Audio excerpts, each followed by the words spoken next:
Magandang araw po sa inyo lahat, mga kababayan at mga kapatid kay Kristo.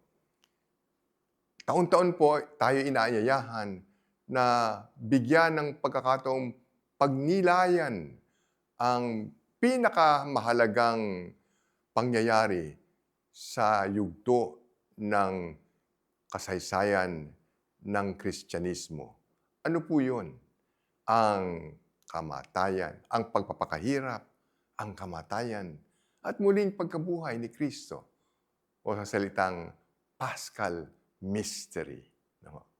Nawa ito pong ating pagdinilay ay magsilbing inspirasyon po para sa ating pagdiriwang ng mga mahalagang paraan kung saan pinahayag ng Panginoon ang kanyang pagmamahal. Nung Huwebes Santo, nung Biyernes Santo, nung Sabado de Gloria, ipinakita niya ang dakilang pagmamahal niya sa atin. Naway sa ating pagdiriwang ng ito, mahantig ang ating kalooban, maging paraan ng magbago sa ating isip at puso. At naway gawin tayong maging tunay na saksi at tagapagdala ng mabuting balita na ang Diyos ay buhay, na ang Diyos mapagmahal, ang Diyos mapagpatawad.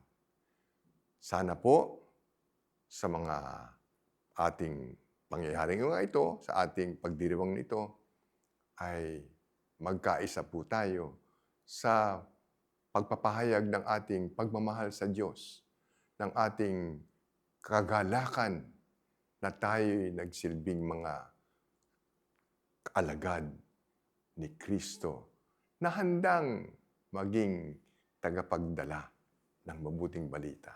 So, halinawa, halina tayo at ating pagnilay-nilayan at ating pagdiwang ang misteryo ng pag-ibig ni Kristo sa Paschal Triduum.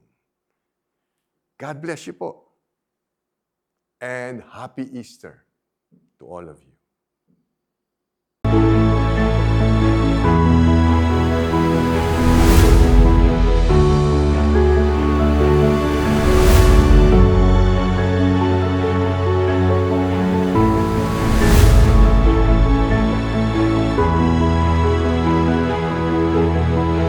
You're watching ETVN Philippines.